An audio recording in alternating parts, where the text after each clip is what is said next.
Okay, natapos din yung ano, yung SkyDrive natin na may MDL. Ito yung pina-install ko kay Cap Ayan Purigay ng 3Z Moto Electronics. Ayan.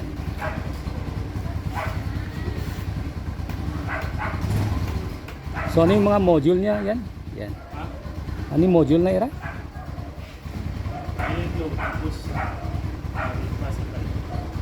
Passing light and then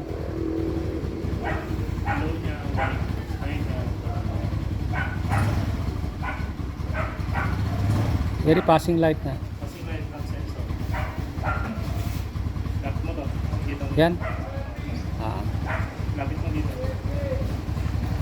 Sige.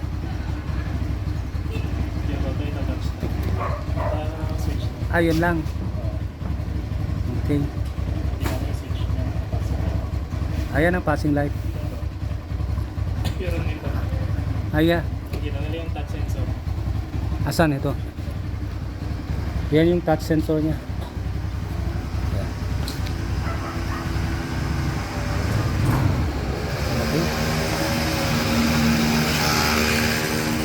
Tapos na yung ating project sa SkyDrive. Yung MDL niya. At least okay na yan pag ano. Pag nag-travel tayo pag gabi, ganyan. Maliwanag na yung daan. Hindi na si Soundboy. Ito lang yung light niya. Thanks for watching. Please follow, like, and share Win-Win Moto. Bye.